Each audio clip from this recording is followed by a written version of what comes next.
Greetings everyone, I'm making a video about the time and about 12-year beasts. And this is my video number 8, and I would like to talk about number 8. And the question is, why there is a sheep in number 8? You usually don't ask this question from a nomad because it's a very obvious thing. And everyone nomad will tell you that the place of a sheep is number 8. It's near gate, in the west side of a gate, or in the east side. And when you think about the number 8, you will think about the spiders or octopus. Well, you usually think about the spiders. And the spiders create a silky web and they wait for passing insects. The spider symbolizes, trade. For a Chinese, a spider may be a good, creature. For a Mongols, spider is a bad creature. And if you have your own business and if you have your own shop, you are like a spider. You wish someone who is passing by will enter your silky web. And for a Chinese and for a Mongols, number 8 stands for trade. And of course, when you ask a Chinese why there is a sheep in number 8, of course they will tell you something, but they will cannot explain why. And of course, since traditionally they don't have a sheep livestock, they replaced it with a wild sheep, the ram. And of course they will say that ram is something like that.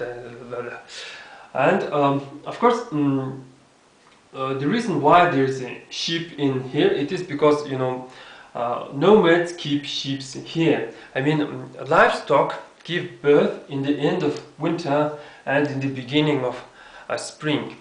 Since the weather is so cold, little sheep and goats have a little chance to survive. So all these little ones are collected, and a little kindergarten for little livestock are created in a place of 8 near gate. Since these little ones smell and they have mortal needs and they pee, they urinate, and they try to suck each other's balls, and there's a lot of livestock, and it's every Garys use it, and there's it's crowded, and it is the best place to put these little ones here. The other places must be a little bit clean. And I was raised in countryside in the end of communism and the beginning of democracy. Why? It is because in the city there was no food and stores were empty. And since my grandfather had a farm, we were lucky to survive this harsh period of time. And Mongol name for sheep is Honi. Sounds like Honi. And Mongol name for goat is Yama, right as Imara.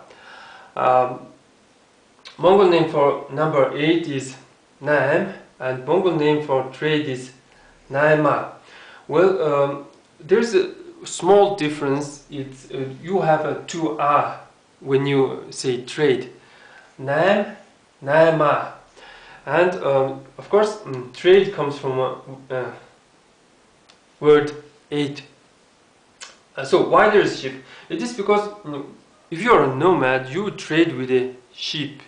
You use money, but in the ancient times the currency was a sheep. And you say, I would like to buy your horse. Another man will say, I will sell it for 20 sheep. I will sell this horse for 20 sheep. 20 sheep is like a fist-size silver. If you have a fist-size silver, it means you have 20 sheep.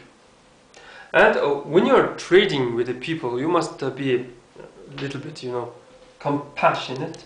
It is this compassionate. And number 8 is also believed to be a number for Buddhism, and there is a saying that Buddhism makes a strong man into a bold sheep. And you need two words to create a word trade. First is Nai means to flirt. You must flirt with your customers, and you must understand them and their needs, and to keep your emotions at some level, because some customers may be very strange, very picky, and they can be very bad people. But your goal is to sell a product. And of course, sheep produce this word meh, meh. In here in Mongolia, it's like, here you are. When you give something to a person, you say meh, and that's why for the trading. And Nai-r-am-dal means festivals, and this is time, and this is the end of summer. End of summer is believed to be a very good time to create a felt. Of course, the felt is created from a sheep wool. That's why there is no goat but a sheep here, because sheep is so important. And Mongol name for nomad is nudlching, meaning someone who moves one place to another. And all nomads are called iskitorchten, meaning people who live in felt tents, felt gears and felt yurts. And of course, the god King Chinggis Khan claimed himself as a ruler of iskitorchten, the ruler of all nomads. And of course, you need a good price. I mean, there can be a good price, like the $10, and of course there can be a very interesting price. Looks very different, but it's almost the same price. And of course, if you are religious, you believe in something, you can put something like that, and it will give you more chance to sell something. Well, that's pretty much for today, and thanks for watching.